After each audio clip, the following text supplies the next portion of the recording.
Okay, we at TechWiser have tried many flipping phones from Oppo, Samsung, Xiaomi, Motorola, and we've always felt that for foldables to become mainstream, they need to be cheaper.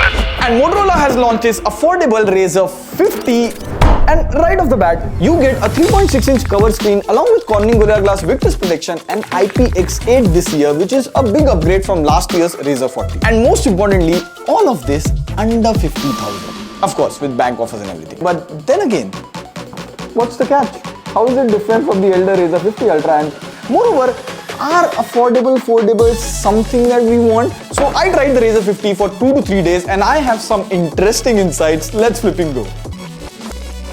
Let's flipping go.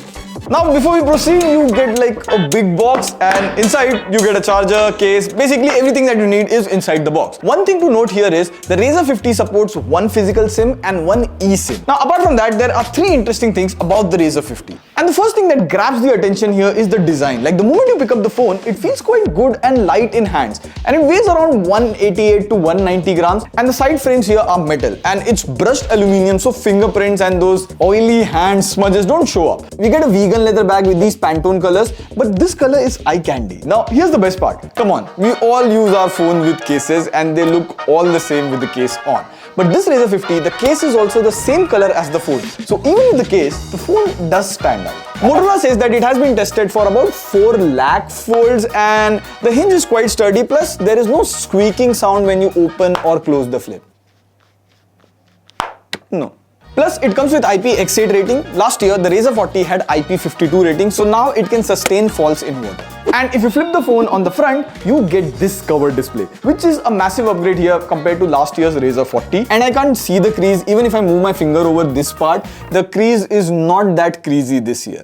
If creasy is a word. And in a flip phone, the cover display is the most important thing. Like we use the Oppo Flip, the Mi Mix Flip, in those very few apps work on the cover screen. And then you always have to open the phone, which defeats the purpose of using a flip phone. But here you can do almost everything on the cover screen. Like for example, I use Uber Moto for going to the office. Like I can open the app on the cover screen, I can book a ride, and I can give the OTP without even opening the phone. And Google Gemini also works here on the cover display, so I can just ask Gemini to summarize my recent unread emails without even opening the Gmail app. Like every single app works on the cover screen. You just have to tap on the pencil icon, add the app, and it works. Now technically UPI apps also work here, but every time when you have to scan the QR code, you have to do like this, like this. SPD emergency. Oh! The external display outdoors is quite bright at 1700 nits, but unlike the Razr 50 Ultra, it doesn't have the auto brightness sensor. So when you come inside, you'll have to manually adjust the brightness on the external display. And when you flip open the screen, you get a good LTPO folding display. Now the display is bright and all, even the colors are good. I was watching Kalki on Netflix, but I would have liked if there was HDR support for Netflix. And camera is something which is different from the expensive Razr 50 Ultra. Here you get a main and ultra wide angle camera, and the photos in the daylight come out very good. Like the colors and the skin tone are very close to natural. Even if you zoom in, the photo has a good amount of detail.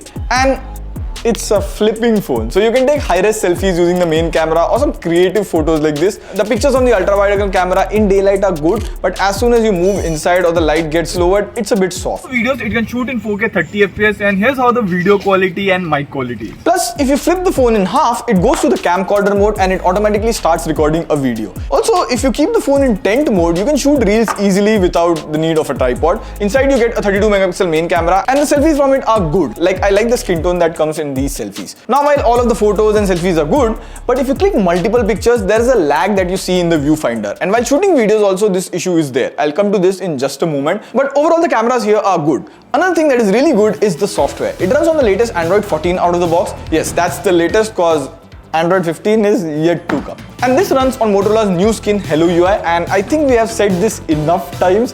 Motorola's skin is not close to stock Android. In 2024, it's a feature-rich Android skin. And the hero in the Hello UI is the Smart Connect, which acts as an open system. So you can have any Windows laptop from any company, just install Smart Connect, and now you can use your laptop's keyboard and mouse to control your phone. You can use your phone's camera as a webcam. Now, apart from connecting to a laptop, you can also connect it to a TV as well. And if you pair a gamepad, you have like a mini gaming setup. Now, if you're thinking to do this, we have a separate video on it. You can check that out over here. And there are some gesture-based features as well, like this this quick launch. If you double tap on the back, you can set it up to open apps or set actions like taking a screenshot.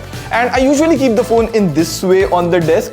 It acts like a smart clock, shows time, notification, weather, etc. Now, apart from these software features, you just get Facebook pre-installed. The rest, the software has no bloatware or ads. So the software here on the Razr 50 as of now is pretty solid. And surprisingly, the battery life is also good. Like it has 4200 mAh battery, and in my usage of watching reels and OTT content, clicking pictures and playing games on a single charge, it easily lasted me a day, as most of my phone usage has been on the cover display. Now in terms of charging, it's about 30 watt fast charging, charger included in the box. The good thing is it still supports 15 watt wireless charging, and you can also reverse wireless charge other TWS and smartwatches. Now so far things look really good, but now let's come on the okayish part of the phone. Performance. The Razr 50 comes with MediaTek Dimensity 7300X processor. Now you might be thinking, what's 7300X and how is it different from 7300? Well, Dimensity 7300 and 7300X are almost the same. It's just that Dimensity 7300X is made for folding phones. That's it. That's the only difference. So we ran the AnTuTu benchmark, which gives an overall score to the phone's CPU, GPU, RAM, and it scores just under 6.5 lakhs. We also ran the CPU throttling benchmark. The graph here is greenish and then turns yellowish as the phone gets warm. And we also played PUBG Mobile. You can play the game at 60 FPS in smooth graphics. Now, while the gameplay is good, but if you go into longer gaming sessions like 40-45 minutes, the external display part here gets warm and it's a bit uncomfortable to hold and play, which is again common with a flip and compact smartphone. So the overall day-to-day task like reading articles, scrolling through social media and watching content on YouTube and other OTT apps, it handles that easily without any issue. So this was the Motorola Razr 50. Now what's my take on it? First of all, I really like that the last year with the Razr 40 and now with the Razr 50, Motorola is trying to make folding phones affordable for the masses. And it's understandable that to do so, you have to cut corners. And Motorola, I think, is the only company to launch folding phones in this price range. And they have an option. If you want to spend less, you get the Moto Razr 50, and if you want to spend more and get a more flagship performance, you can get the Razr 50 Ultra. It has even bigger external display, in fact the biggest cover display on any flip, and also a Moto Buds plus TWS in the box. How dare they give a charger, TWS and Buds in the box? How dare. The Moto Razr 50 comes with a 5k festive discount and 10,000 bank cashbacks, which bring down the effective price to around 50,000 rupees, which I feel is a very good launch price for a folding phone. Launch price is the keyword. But I feel the more competition comes into this affordable folding phone segment, the better it is for us, the consumers. On that note, this is Pratik signing off. See you in the next video. Pew, pew, pew.